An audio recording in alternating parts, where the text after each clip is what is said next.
Morning students, आज का topic है ऑर्गेनाइजिंग प्रोसेस। मैनेजमेंट के ऑर्गेनाइजिंग फंक्शन को कंप्लीट करने के लिए निम्नलिखित स्टेप्स उठाए जाते हैं। Number 1, identification and division of work. Number 1, identification and division of work, कार्य का पहचान करना, कार्य की और उसका विभाजन करना। ऑर्गेनाइजिंग का पहला स्टेप है कार्य को पहचानना और उसे बांटना। इस स्टेप में टोटल कार्य को विभिन्न एक्टिविटीज़ में बांटा जाता है। उदाहरण के लिए एक मोबाइल फ़ोन बनाने वाली जो कंपनी है उसकी वेरियस एक्टिविटीज़ प्रकार हो सकती है। नंबर 1, रॉ मटेरियल परचेज़ करना, purchase of manufactured part, manufactured जो पार्ट्स है उन्हें परचेज करना। नंबर 2, प्रोडक्शन, उत्पादन करना, वस्तुओं को स्टॉक करना, रिसर्च करना, विज्ञापन, विक्रय, वित्त का अरेंजमेंट और अकाउंट्स की मेंटेनेंस और पत्र व्यवहार और एम्प्लॉइज़ का अरेंजमेंट करना इत्यादि। Point number 2, departmentalisation.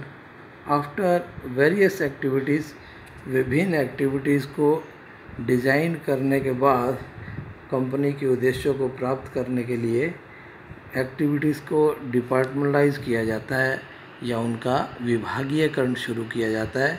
The activities of the same nature, एक ही प्रकार की जो एक्टिविटीज़ हैं उनको ग्रुप्ड किया जाता है, उनको समूहीकृत किया जाता है और एक पर्टिकुलर डिपार्टमेंट को सौंप दिया जाता है। इसे ग्रुपिंग कहा जाता है।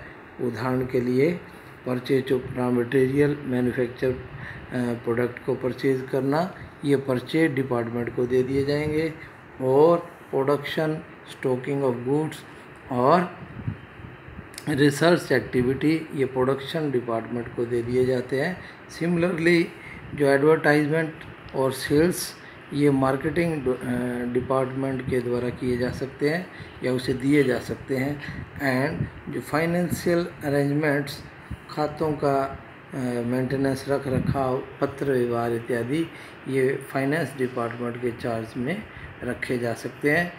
The grouping of activities, activities को ग्रुपिंग करना और डिपार्टमेंटलाइज को इसमें डायग्राम में दिखाया गया है, जहां कंपनी का ऑब्जेक्टिव है मोबाइल फ़ोन को प्रोड्यूस करना। यहाँ ये total work manufacturing of mobile phones का ये इसको इस प्रकार से बांटा गया है। These are 11 activities, 1 by 1। First of all raw material purchasing करना, फिर मैन्युफैक्चर जो पार्ट्स हैं उनको परचेज करना, प्रोडक्शन, स्टॉक करना, रिसर्च, एडवर्टाइजमेंट, सेल्स, फाइनेंसिंग और अकाउंटिंग मेंटेन करना। उसके बाद कोरेस्पॉन्डेंस और इसके बाद है ये अरेंजमेंट ऑफ पर्सनल्स, कर्मचारियों का अरेंजमेंट करना। तो जैसे ये 2 चीज़ें हैं, 2 एक्टिविटीज़ परचेज डिपार्टमेंट के पास चली गई, ये 3 एक्टिविटीज़ हैं प्रोडक्शन के पास गई, ये दोनों एक्टिविटीज़ हैं मार्केटिंग में गई और ये 3 एक्टिविटीज़ ये फाइनेंस डिपार्टमेंट के पास गई और पर्सनल डिपार्टमेंट में है कर्मचारियों को सेट करना। तो पहले ये टोटल वर्क था, फिर इसको डिटरमिनेशन ऑफ एक्टिविटीज़ की गई, फिर ये 11 एक्टिविटीज़ करनी है, इसको हम ग्रुपिंग भी कह सकते हैं और ये अलग अलग डिपार्टमेंट इन्हें दे दिए, तो इसे हम क्या कहेंगे, departmentalisation. Note, if the said mobile phone producing company, अगर उपरोक्त जो मोबाइल बनाने वाली कंपनी है उसका अपना टेक्सटाइल बिजनेस भी है, तो सबसे पहले कंपनी के 2 डिवीज़न, 2 विभाग बनाए जाएंगे, मोबाइल फ़ोन और टेक्सटाइल डिवीज़न। और तब प्रत्येक डिवीज़न में जो एक्टिविटीज़ हैं उनको सुनिश्चित किया जाएगा, निर्धारित किया जाएगा और इसके बाद जो ग्रुपिंग एक्टिविटीज़ पर कार्य किया जाएगा और डिपार्टमेंटलाइजेशन का कार्य भी कंप्लीट किया जाएगा। Point number 2, above process undertaken in respect of the manufacturing for single product.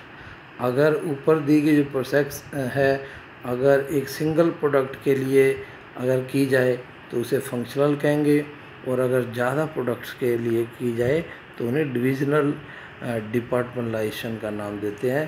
Point number 3, assignment of duties सौंपना। इस स्टेज पे प्रत्येक इंडिविजुअल या प्रत्येक पद की जो उत्तरदायित्व या रिस्पॉन्सिबिलिटी डिसाइड की जाती है। एग्जाम्पल, परचेज मैनेजर को परचेजिंग का कार्य दिया जाएगा, वस्तुएं परचेज करने का।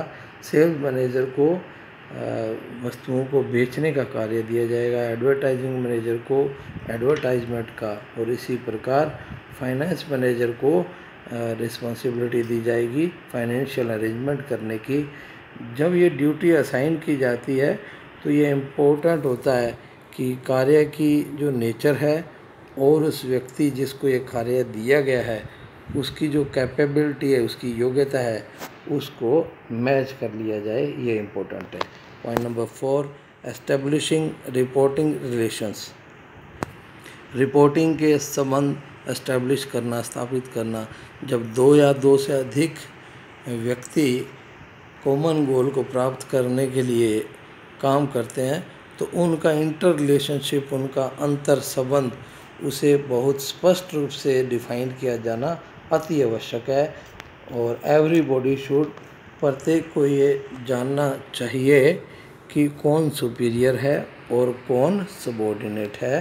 For example, purchase manager will be the superior for all the employees of purchase department. यानी जो परचेज मैनेजर है वो परचेज डिपार्टमेंट के सभी एम्प्लॉयज़ का सुपीरियर होगा और दे विल रिसीव ऑर्डर्स, वो उसी से आदेश प्राप्त करेंगे और उसी के प्रति वो रिस्पॉन्सिबल या उत्तरदायी होंगे। That's all for this video. Thank you.